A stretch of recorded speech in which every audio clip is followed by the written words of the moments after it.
For our group's presentation on potential US-China collaboration, we would like to explore the possibilities of solar energy as a starting point for furthering and fostering better Sino-American relations. The members of our group are me, Mandy Lin, Shuhuai Yu, Teresa Chen, Rio Wei, and Shawn Ma. We hope that what we will be sharing today will be a good starting place in tackling the currently tense relations between these two global superpowers. Here is a visual representation of the number of photovoltaic installations in China and the US. As you can see, China has overtaken the United States in becoming the world's largest solar panel manufacturer since 2015. This represents a huge issue within both markets. The Chinese had to expand factory beyond the market demand to accommodate the exponential increase in installations. Chinese companies has also infiltrated into the US market, and their low prices have blown domestic production out of the water, creating stagnated growth for the US. The US also lacks the labor force that China has to produce mass solar panels in the same manner. However, China's solar industry remains unable to fully marketize today due to its issue with profitability and grid integration. We hope that the collaboration between the US and China could help addressing these problems.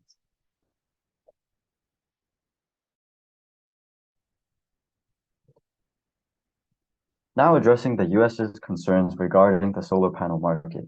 As China has grown to dominate the global solar panel market, the US has grown ever more concerned about their domestic industry. The US accuses China of undercutting the global market price by heavily subsidizing their solar sector. And to protect domestic firms, US established high protectionist trade barriers in which they hope to develop their own solar industry to rival China's. However, the matter of the fact is that these tariffs are increasing the prices of solar panels in the US and harming consumers. Global solar panel supply chains saved US buyers $24 billion in 2021, and tariffs would diminish this massive benefit from trade. In a sense, trade barriers are protecting inefficient firms and are a global misallocation of resources. We can take US tariffs against Japanese semiconductors in the 1980s as an example of this. Due to the tariffs, the semiconductor industry simply shifted to Taiwan, and the US semiconductor industry failed to dominate the global market despite the tariffs. Now on to Action Plan 1. From a historical context, since 1979, there exist multiple examples of US-Chinese cooperation on the grounds of clean energy. One I would like to highlight is the Protocol for Statistical Information Exchange. This was a collaboration between China's National Bureau of Statistics and the USA's Department of Energy, in which they exchanged data collection methods and the processing of energy information. The US-China Energy Environmental Center in 1997 was also important, in which it was an initiative centered at Tsinghua and Tulane universities, which was funded mainly by the Department of Energy in the US. This makes evident the viability of direct collaboration between government branches and the support of government for their major institutions. We believe that further policy collaboration between the US and China is possible through an establishment of a cooperation program similar to the likes of the US-China Energy Cooperation Program established in 2009. While this program only involved 22 American companies developing projects in China, our policy would highly recommend getting Chinese firms such as China Solar, Hanwha Q-Cells, Jinko Solar, these firms that already have branches in the US to be involved in a government-supported policy that would kickstart clean energy projects in the US. Now, evaluating the action plan. Upon evaluation, it is evident that historically there have been numerous cases of US-China collaboration on green energy. However, collaboration on solar panels specifically has been limited. And the potential drawback of policies regarding solar panels is that it could be politically unpopular in the short run due to current US concerns. But we have shown why these concerns are unjustified and collaboration is the way forward. Large Chinese solar firms, most notably China Solar, should be involved in the policies due to their existing presence in the US solar market and ability to better partner up with US firms. And thus, we bring in Action Plan 2.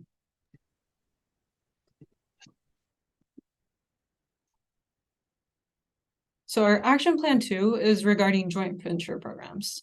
Since 2015, Apple, in collaboration with solar company SunPower, started constructing solar power plants which produce enough electricity to offset a considerable part of its energy consumption.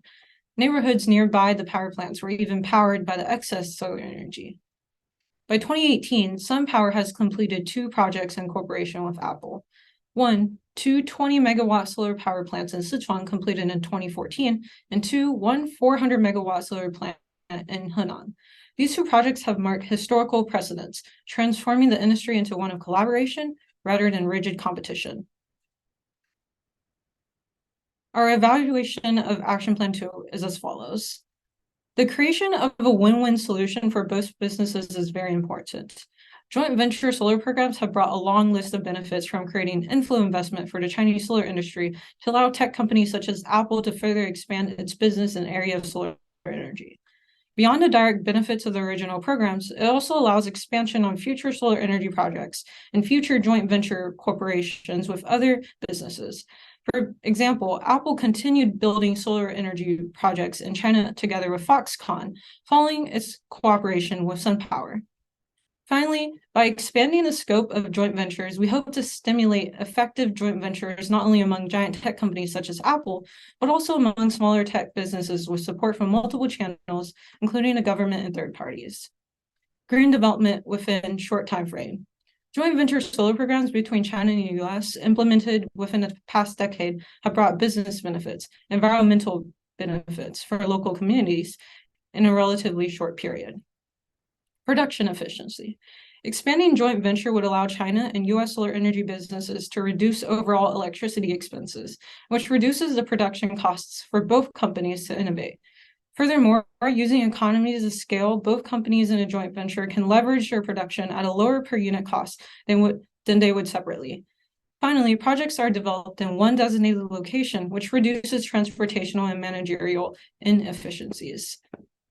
Promotion of US-China relations.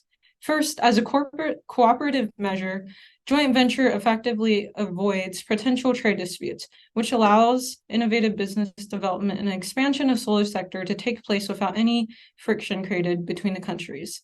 Second, viewed from a more global perspective, these projects promote the relations between China and US. It could also be used as a business model for others to develop peaceful collaboration between countries. To further incentivize solar energy businesses in forming joint venture programs, we could expand their access to third parties that provide support in the following 2 channels. One, financial support. We would like to introduce third-party financing, also known as third-party ownership, available for businesses who are unable to finance the cost of a solar project themselves. We would like to establish a communication channel between the financial groups with Chinese and US joint venture businesses. 2, strategic support. Another major concern for existing joint ventures is the lack of professional guidance for solar energy development, expertise, and specialists.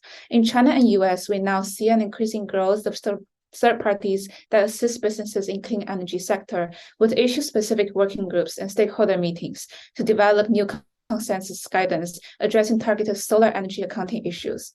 One example is the Clean Energy Accounting Project that provides joint venture businesses with advisory guidance from leading climate and solar energy-focused organizations and corporations such as Apple and Microsoft, with their unique expertise in technology solutions and sustainability best practices.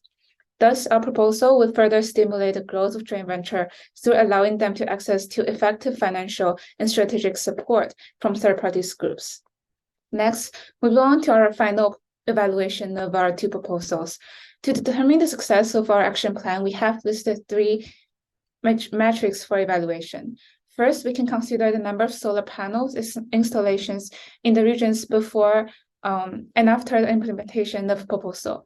Second, we could compare the number of successful joint ventures as well as the growth of third parties that provide financial and strategic support for the projects to determine their impacts upon the number of solar panel installations. Finally, we shall examine the combined value of new Chinese solar panels investments into the American markets.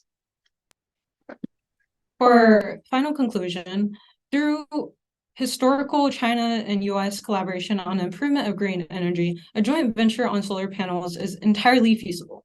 Furthermore, we have evaluated the US's concerns about China's solar market and have shown the faults in their concerns.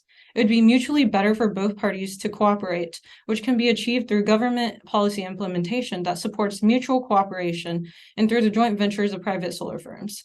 The current state of the global solar panel market points heavily to the notion that collaboration is needed and is the natural course of action to take for both the US and China to drive lower costs, stimulate innovation, and most importantly, to foster a closer relationship for a better and greener future. Thank you.